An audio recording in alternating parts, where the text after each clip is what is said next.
In Hollywood, danger often hides behind the brightest lights. These actors stepped onto sets believing they were creating fiction, never knowing that their final moments would blur the line between performance and fate. Tonight, we descend into the shadows of cinema, uncovering the real tragedies that unfolded where cameras rolled and lives were forever changed. Number 1. Heath Ledger. Heath Ledger spent his final months immersed in the role that would define him. The world saw the brilliance, but few understood the exhaustion beneath it. In January 2008, inside his quiet New York apartment, the echoes of long nights and relentless creative pressure finally caught up with him. He lay down, hoping for a moment of rest, unaware that the medications he relied on for sleep would never let him wake again. Paramedics arrived within minutes, yet the stillness in the room told a truth no one wanted to accept. At only 28, Heath's life ended abruptly, sending shockwaves through the global film community. His performance as the Joker, filmed only months earlier, instantly transformed into a haunting legacy, raw, unbounded, and unforgettable. Those close to him spoke of nights where insomnia gnawed at his energy, of days spent balancing dedication with quiet frustration. The investigation revealed it as an accidental overdose, a tragic convergence of fatigue and medication. There were no signs of despair, only the weight of a mind that refused to shut down. When The Dark Knight premiered, audiences watched with awe, unaware they were witnessing a farewell. His Oscar, awarded after his passing, felt both triumphant and devastating, a testament to a talent extinguished far too early. Heath Ledger's story became a turning point, forcing Hollywood to confront the hidden toll of artistic intensity, the fragile line between creation and collapse. His legacy, carved from brilliance and burden, endures in every frame he left behind, an eternal reminder of how even the brightest flames can burn too hot to last. Number 2. Brandon Lee. Brandon Lee stepped onto the set of The Crow in 1993, believing it would be the film that finally proved he belonged not just as Bruce Lee's son, but as a star in his own right. The warehouse set in Wilmington felt like countless others he had worked on before. Dim lights, rehearsed movements, and a prop gun prepared carefully by the crew. Nothing suggested danger. Nothing hinted at the single hidden flaw waiting inside the barrel. When the director called action, the flash was brighter than expected, the sound sharper than it should have been. Brandon collapsed. At first, everyone believed it was part of the scene. But the silence that followed revealed the truth. A fragment from a dummy round, unnoticed from a previous setup, had transformed the blank cartridge into a real bullet. One overlooked detail, one missed check, and everything shattered. He was rushed to the hospital, where surgeons fought desperately for hours. But at just 28 years old, Brandon was gone. In a cruel echo of his father's fate, a rising legend was taken before the world could witness his full potential. Those who worked beside him remembered his discipline, his kindness, and the quiet determination that set him apart. He trained tirelessly, handled his own stunts, and carried the burden of a legacy with remarkable grace. Production halted immediately. Some questioned whether the film should be completed at all. Months later, The Crow was finished using body doubles and early digital effects, turning the final cut into something far more than a movie. It became a memorial, a final offering from an actor whose career had only begun to bloom. Brandon Lee's death forced Hollywood to confront the complacency surrounding prop weapons. New rules, stricter protocols, and constant oversight emerged in the aftermath. His story became a lesson written in blood, a reminder that even one small shortcut can echo through generations. And yet, beyond tragedy, Brandon remains a symbol of promise, intensity, and vulnerability. Every frame he left behind carries the weight of a future stolen too soon. Number 3. Paul Walker.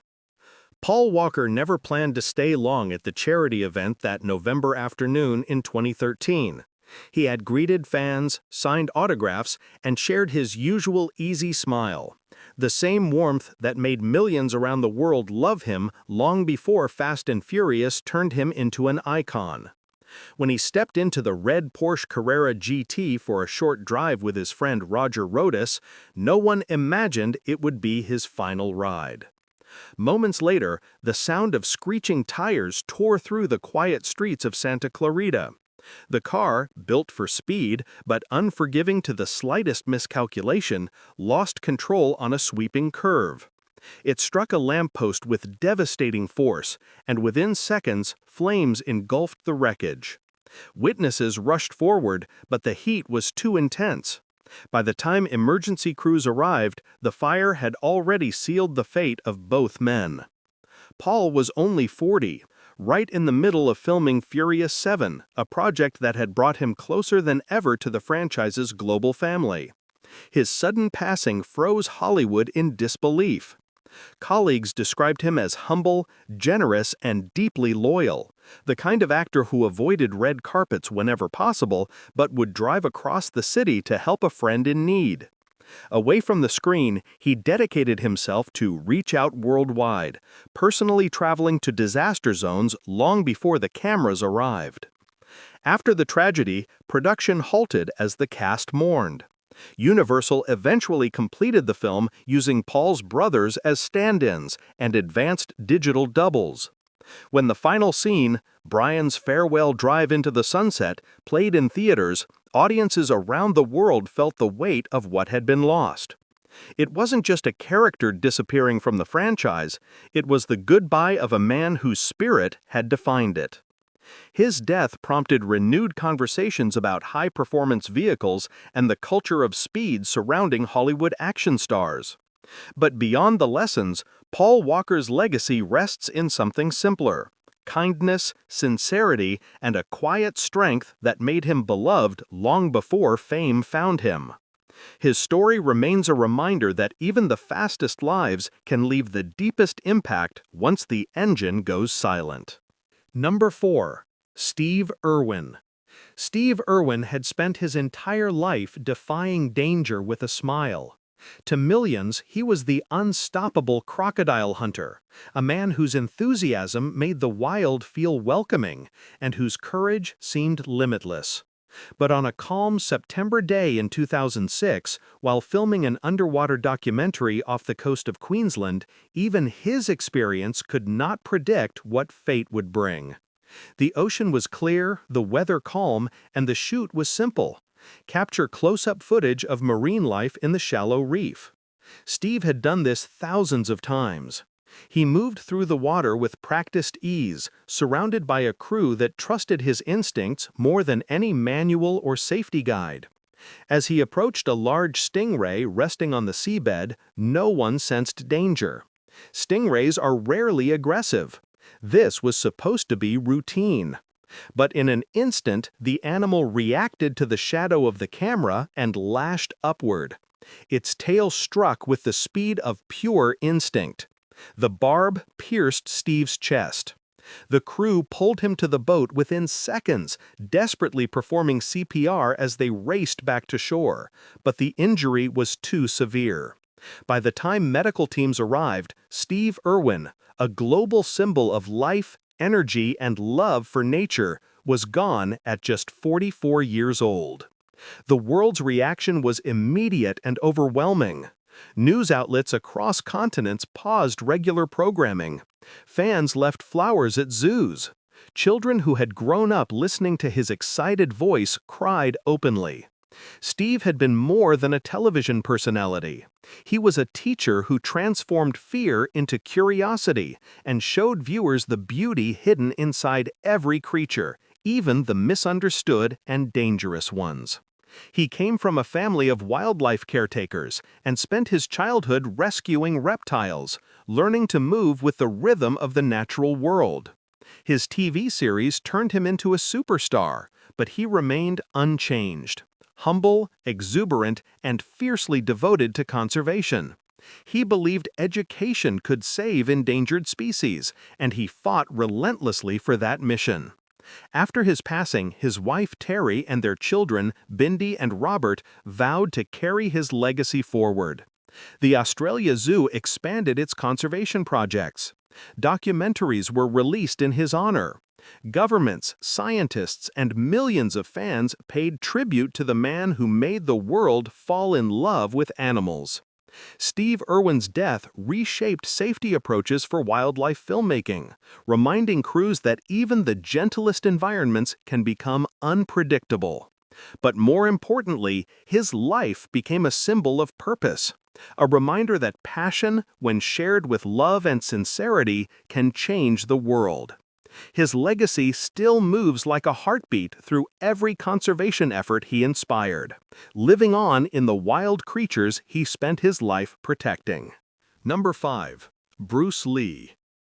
Bruce Lee spent his final day in July 1973 discussing the future, new scenes for Game of Death, new ideas, new horizons he was ready to conquer. At 32 years old, he had already changed cinema forever. His speed, his philosophy, his presence on screen had transformed him into a global icon. To fans around the world, he seemed invincible. Yet inside a small apartment in Hong Kong, fate unfolded in a way no one could have imagined. That afternoon, Bruce complained of a sharp headache during a meeting with producer Raymond Chow.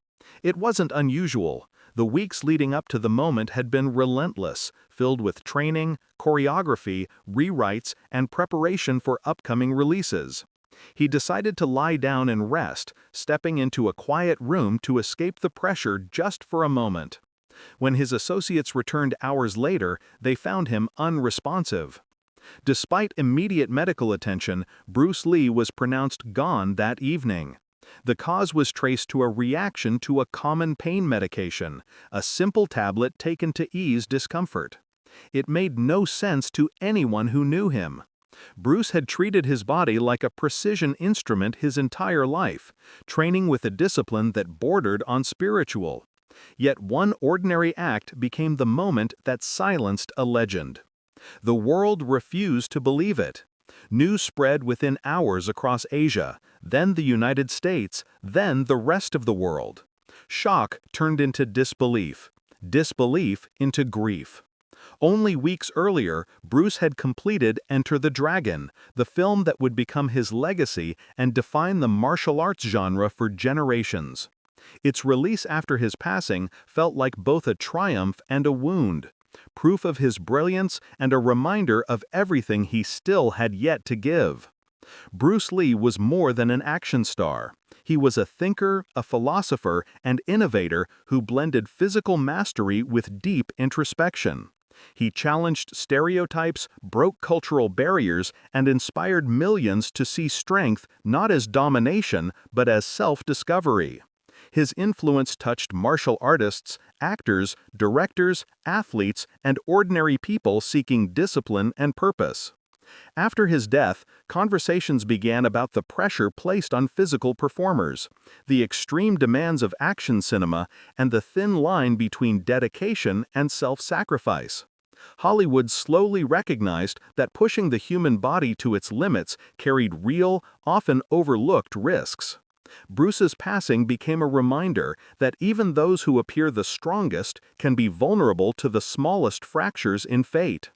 His name endures like a myth, powerful, timeless, and impossible to forget. In every punch thrown on screen, in every actor inspired to break boundaries, in every philosophy student who finds meaning in his words, Bruce Lee's spirit continues to move the world. A flame extinguished too early, but bright enough to light generations. Number 6. John Ritter. John Ritter brought laughter into millions of homes, the kind of warm, effortless humor that made people feel lighter just by seeing his smile.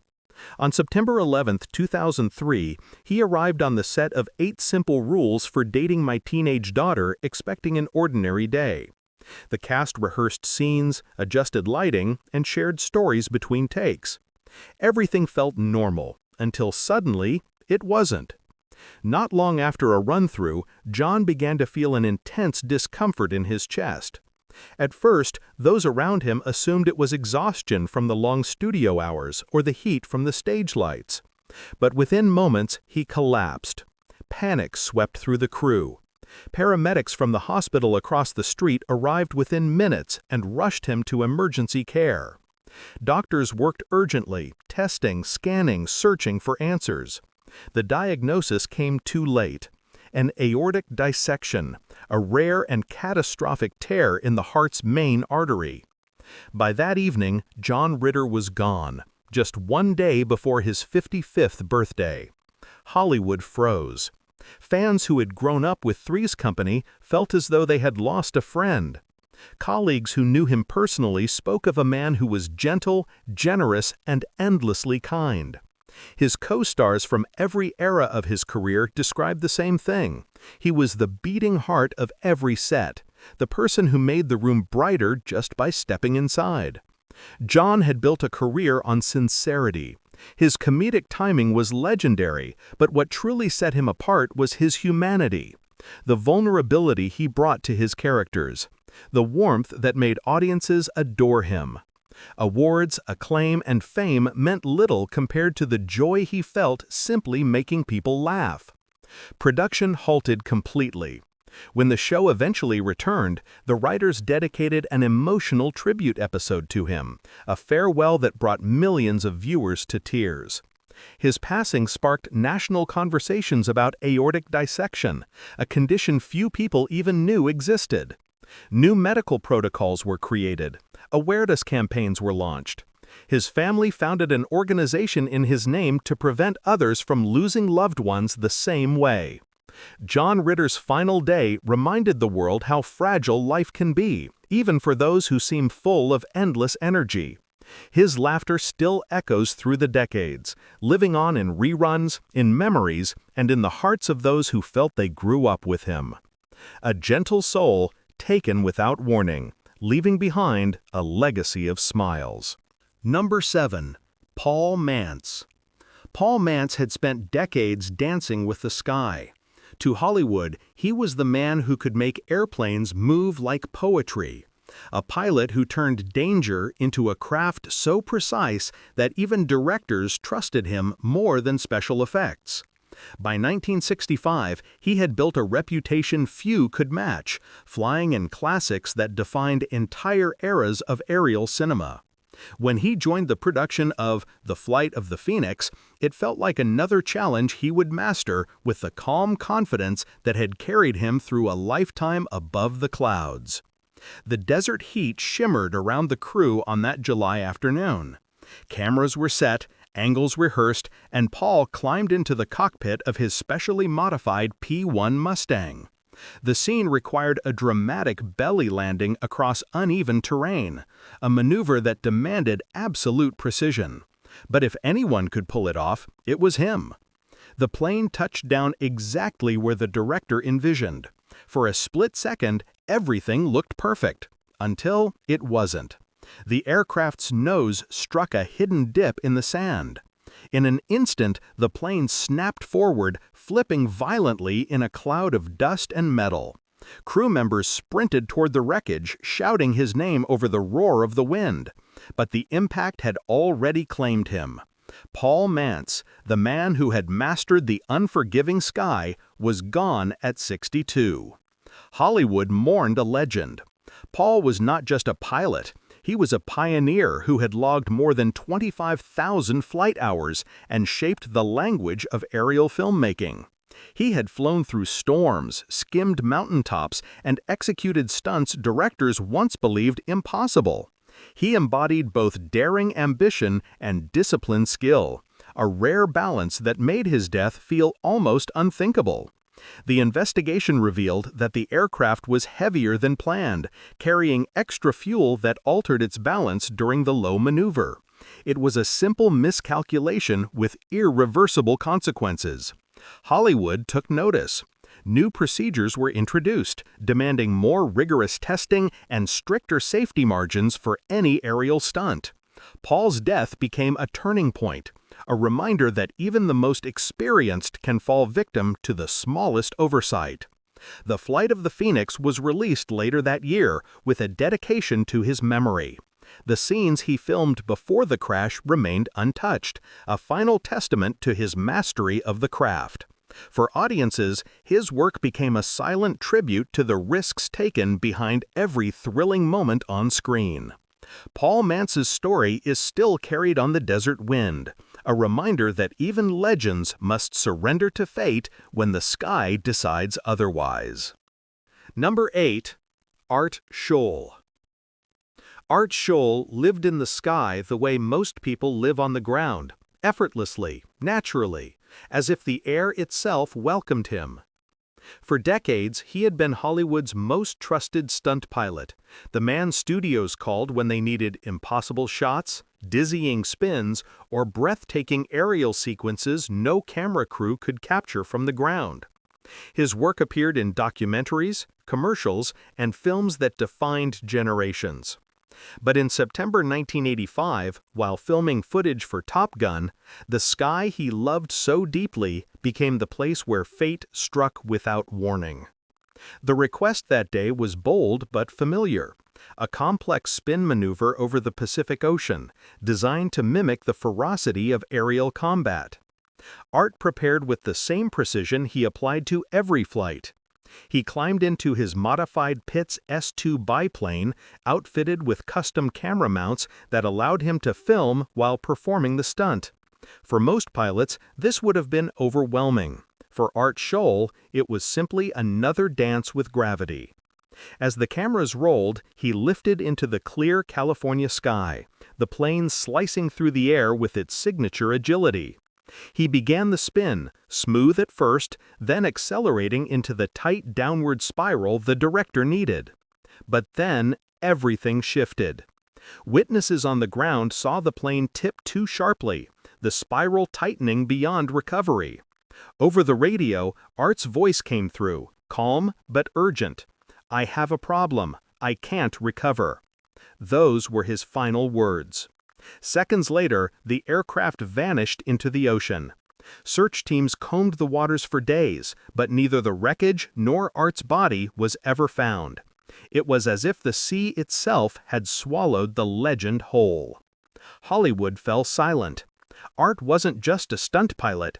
He was a visionary of aerial cinematography.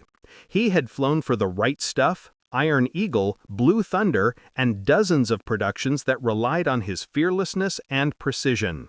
Fellow pilots considered him unmatched. Directors praised his instincts. Students he taught spoke of him as a mentor with boundless patience and an endless passion for the craft. Investigators later concluded that the added weight of the camera equipment may have altered the plane's balance, making recovery from the spin impossible. The tragedy reshaped industry protocols, forcing productions to reassess how equipment loads affect aircraft performance and to implement stricter safety tests before any aerial stunt could be approved. Though his final footage was never recovered, the legacy of Art Scholl remained in every sweeping sky shot that followed. Top Gun was released with a dedication to him, a simple, powerful acknowledgement of the man who risked everything to capture Hollywood's dreams from above. Art Scholl's story endures, not just in film history, but in every pilot who dares to chase the perfect shot, knowing that the sky is as beautiful as it is unforgiving. Number 9. John Eric Hexum. John Eric Hexum was the kind of rising star Hollywood notices instantly. Tall, charismatic, effortlessly charming, with a presence that made cameras feel drawn to him. At just 26, he was already carving out a path toward leading man fame. On the set of the television series Cover Up in October 1984, he walked through another long shooting day with the same easy confidence, joking with the crew as they prepared for the next scene. No one imagined the tragedy that would unfold in a single, careless moment. During a delay between takes, the cast waited while lighting adjustments were made. The minutes stretched on. The atmosphere grew restless, and John's playful humor bubbled up like always. Sitting near a prop revolver loaded with blanks for an upcoming scene, he picked it up, not out of recklessness, but out of boredom. Trying to make the crew laugh, he spun the chamber, placed the barrel against his temple, and pulled the trigger.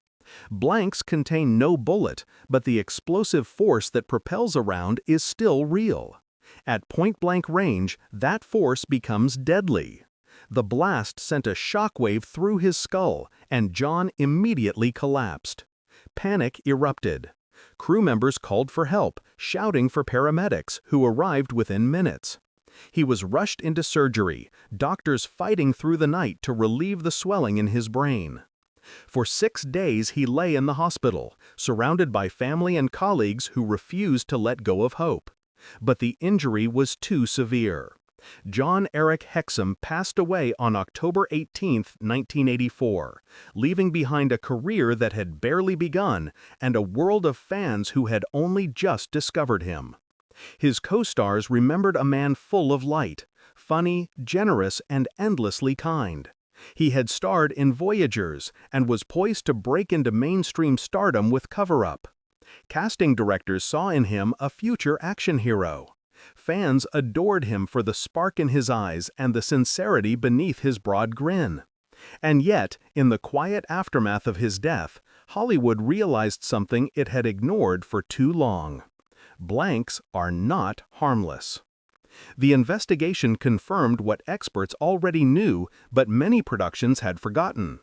The gas pressure and debris expelled by blank cartridges can be lethal at close range. New safety rules erupted across the industry. Actors were banned from pointing any firearm prop at themselves or others, even when supposedly unloaded. Armorers gained more authority on set, and handling protocols became stricter than ever. John Eric Hexum's story became a tragic lesson taught in every safety briefing, every rehearsal involving weapons, every set where someone holds a gun, real or not.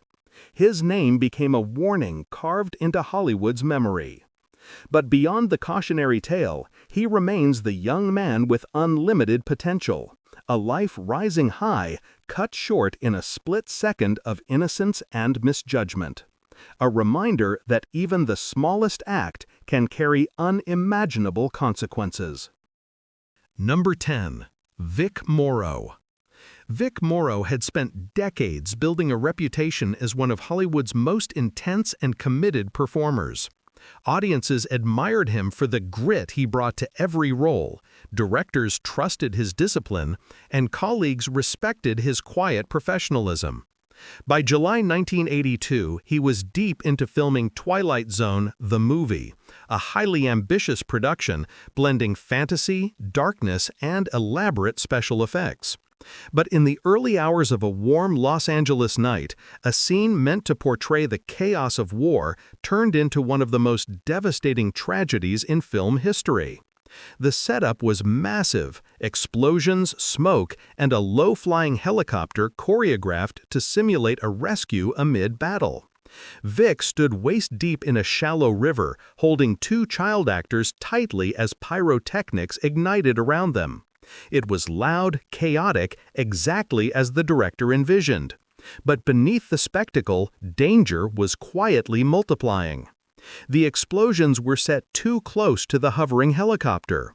Each blast sent up gusts of fire and pressure, destabilizing the aircraft just feet above the actors' heads. Crew members later recalled hearing the pilot struggle as the rotor blades began to lose balance. Then came the moment no one could stop. A fireball erupted too near the aircraft. The helicopter pitched violently, clipped its tail rotor, and spiraled downward in a matter of seconds. The noise drowned out the screams. The aircraft crashed into the riverbank with catastrophic force. When the smoke cleared, the set fell into stunned silence. There was no second take, no chance to intervene. Vic Morrow and the 2 children he had been holding were gone instantly. The aftermath engulfed Hollywood in shock and controversy. Investigators uncovered a disturbing chain of negligence. The helicopter flying lower than approved. Pyrotechnics detonated closer than safety protocols allowed. Warnings from crew members ignored. The tragedy triggered one of the most significant legal battles in film history, raising painful questions about whether ambition had overridden caution. Vic Morrow, at 53, had been enjoying a resurgence in his career. Audiences knew him from Combat, a series where he portrayed the cost of war with raw intensity. It was a cruel twist of fate that a simulated battle scene took his life. Friends described him as a consummate professional, a man devoted to his craft and deeply protective of the people he worked with, which made the circumstances of his death even more harrowing. Hollywood changed because of him.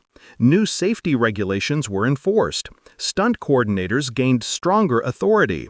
Limits on explosives, flight paths, and child labor laws became far stricter. Every major studio felt the ripple of that night, and every large-scale action shoot carried the memory of what reckless oversight could cost. Vic Morrow's legacy now stands not only in his performances, but in the safeguards his death forced the industry to adopt. A man who spent his career portraying survival in chaos became the catalyst for making real film sets safer for generations to come. Number 11. Martha Mansfield. Martha Mansfield was one of Hollywood's earliest rising stars, a young actress whose grace, expressive eyes, and quiet intensity set her apart in the silent film era. In November 1923, on the set of The Warrens of Virginia in San Antonio, Texas, she stepped outside between scenes, unaware that history was about to claim her in one of cinema's first on-set tragedies. The cast had just finished filming an outdoor Civil War sequence. Martha, dressed in a flowing period costume made of delicate lace and fabric, walked toward a waiting car to rest. Inside, someone struck a match to light a cigarette, a small, simple gesture no one paid attention to. A stray ember drifted through the air and touched the hem of her dress. The fire ignited instantly. Flammable chemicals used to stiffen the costume fed the flames, turning the elegant garment into a fuse that roared upward in seconds. Witnesses later said the dress seemed to vanish into fire. Her co-star Wilfred Littell threw his coat around her desperately. Another crew member grabbed a blanket, but the blaze moved too fast. By the time they smothered the flames, Martha had suffered catastrophic burns. She was rushed to a nearby hospital. Doctors worked through the night, but the injuries were too severe. At only 24 years old, one of Hollywood's brightest new talents slipped away the next day. The news stunned the industry. Martha had been considered a future leading lady, praised for her performance months earlier alongside John Barrymore in Dr. Jekyll and Mr. Hyde. Critics admired her emotional depth. Casting directors saw enormous promise. Fans loved her gentle screen presence, believing she was destined for stardom. Her death exposed a harsh truth about early filmmaking. Costumes were often treated with highly flammable chemicals. Sets relied on open flames for lighting. Safety regulations were nearly non-existent. The tragedy forced studios to reconsider their methods, leading to early rules requiring flame-retardant materials and safer lighting practices, small steps that would grow into the modern safety standards used today. When The Warrens of Virginia was released, audiences watched with heavy hearts, knowing the terrible fate that followed those scenes. Silent film magazines published tributes describing her as a lost promise, a talent taken before she could fully bloom. Martha Mansfield's story remains one of Hollywood's earliest reminders that behind the beauty and innocence of cinema's golden beginnings lay real risk, and that even the brightest young star could be extinguished by a moment's accident. Number 12. Kate Lester. Kate Lester had spent a lifetime on the stage before becoming a familiar face in silent films, a dignified actress known for playing elegant mothers, noble women, and characters whose presence anchored entire scenes. By October 1924, she was deep into another production at Universal Studios, preparing for an afternoon of shooting in her small dressing room. For a woman with decades of experience, it was just another day in Hollywood's young, chaotic industry, until a quiet moment turned deadly. The studio corridors were filled with the sharp smell of paint and chemicals, common at the time when safety standards were minimal and ventilation nearly non-existent. In Kate's dressing room, a gas heater warmed the space as she reviewed her script. The combination of fumes, open flames, and flammable materials created a hazard that no one recognized. Then, without warning, the heater malfunctioned. A spark ignited the gas that had been gathering unnoticed. The explosion was sudden, violent, and powerful enough to blow the door open and send smoke billowing into the hallway. Studio workers dropped everything and ran toward the blast. They broke through the warped doorway and pulled Kate from the flames, her body severely burned but still clinging to life. She was rushed to Hollywood Hospital. Doctors fought through the night, but the injuries were far too extensive. Kate Lester passed away before dawn. She was 53. Hollywood mourned quietly but deeply. Kate had been a respected presence, appearing alongside stars like John Gilbert and Lon Chaney. Colleagues described her as gentle, disciplined, and refined, a woman who approached each role with humility and grace. Her death struck the industry hard, not just because she was beloved, but because it revealed how dangerously unregulated studio environments truly were. Investigators found that a faulty connection in the heater had caused the blast. But the deeper issue was clear. Gas lines were poorly maintained, sets were built from wood and canvas drenched in flammable chemicals, and fire safety was barely considered.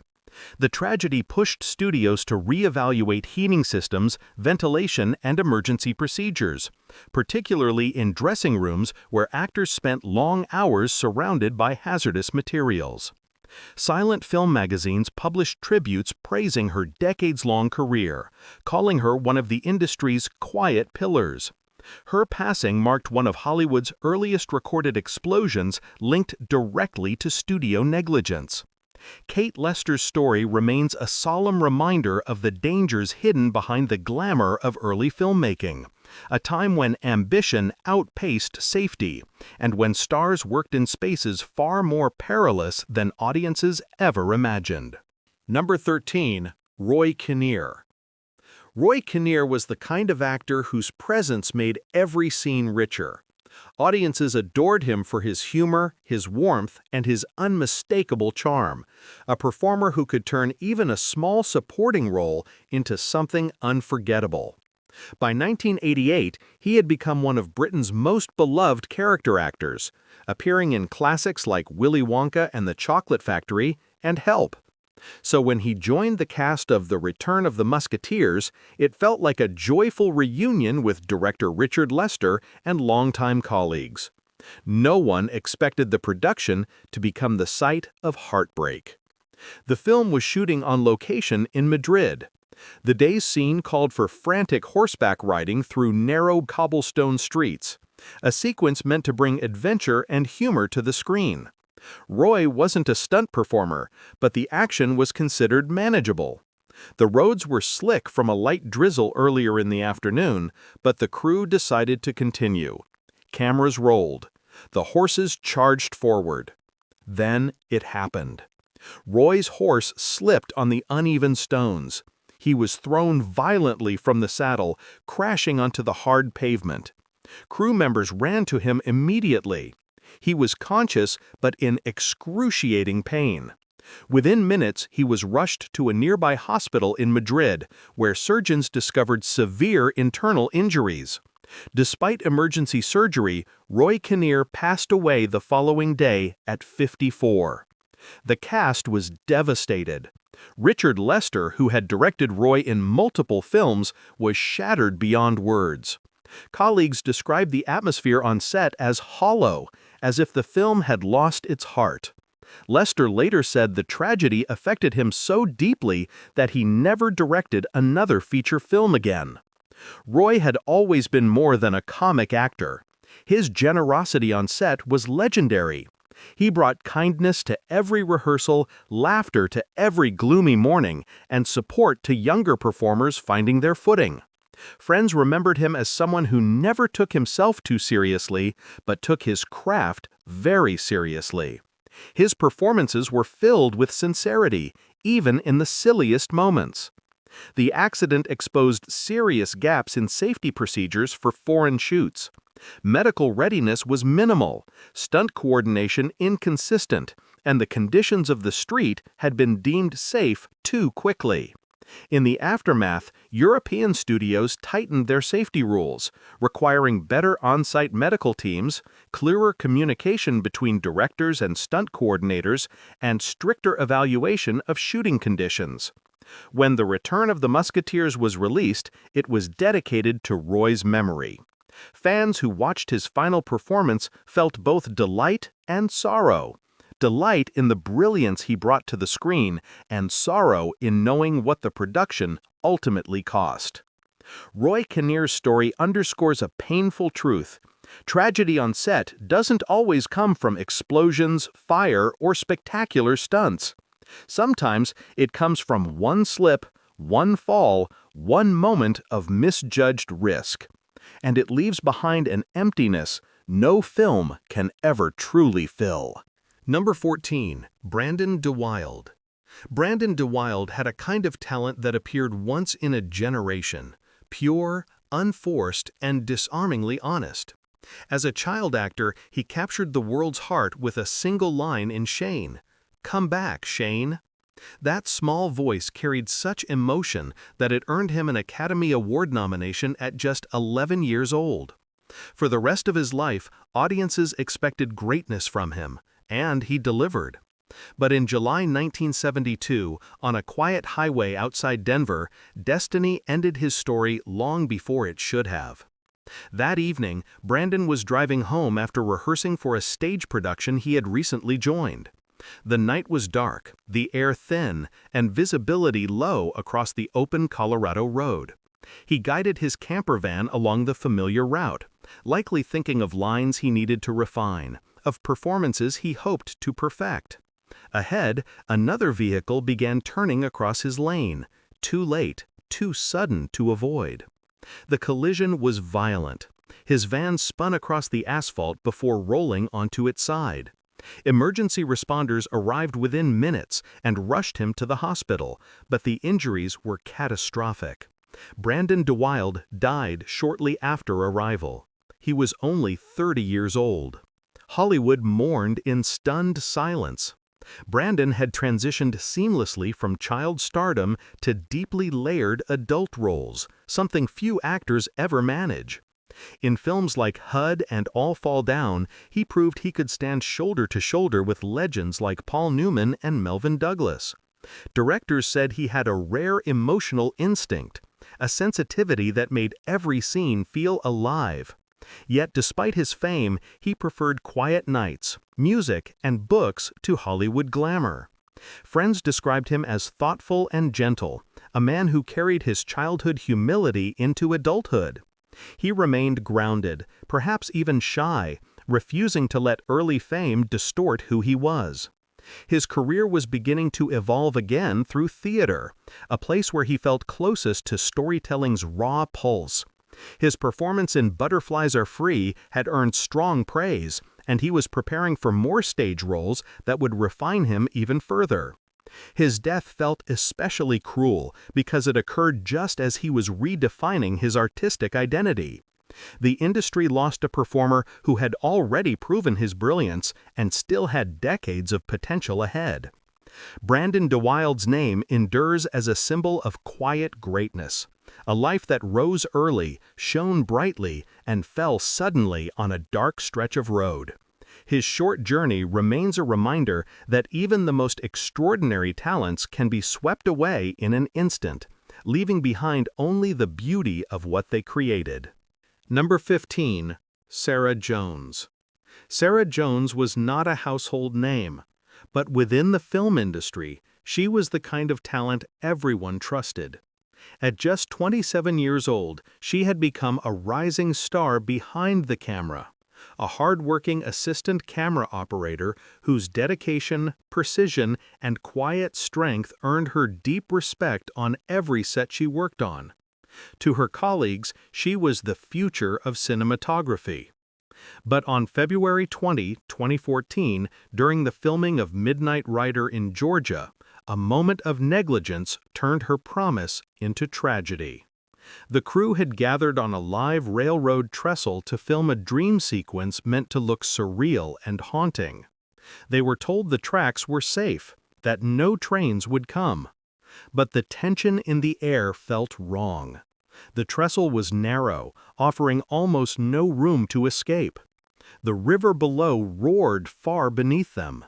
Equipment surrounded the crew with nowhere to go. Then, in the distance, they felt the vibration. A train. It came fast, far faster than anyone expected. Panic erupted. Crew members scrambled, trying to clear equipment and themselves from the tracks. There was almost no time. In the chaos, a hospital bed being used as a prop was struck, sending debris flying like shrapnel. Sarah was hit. The impact threw her from the trestle and onto the tracks. Emergency crews rushed to the scene, but the injuries were fatal. She died before she could reach the hospital. Hollywood fell into shock. Sarah Jones was young, talented, beloved, and her death was avoidable. The investigation revealed the truth. The production did not have permission to film on the tracks. They had gambled with safety, with lives, and Sarah paid the price for a decision she never agreed to. The outpouring of grief was immediate.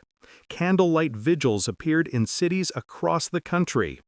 Crews on other productions wore black ribbons for her. Thousands of film workers rallied behind the movement Safety for Sarah, demanding reforms that would ensure no one else on set would face the danger she did that day. At the Academy Awards that year, her photo appeared during the In Memoriam tribute, a moment that carried the weight of the entire industry's guilt and sorrow. Sarah Jones's legacy echoes in every film set, where safety meetings are now mandatory, where crew members refuse unsafe conditions, where producers understand that no shot, no matter how cinematic, is worth a human life. Her story is a reminder that tragedies in Hollywood don't only claim the stars in front of the camera, but also the brilliant, unseen artists behind it, those who give their lives to help others shine. If this story moved you, leave a comment, share the video, and subscribe for more shadows beneath Hollywood's brightest lights.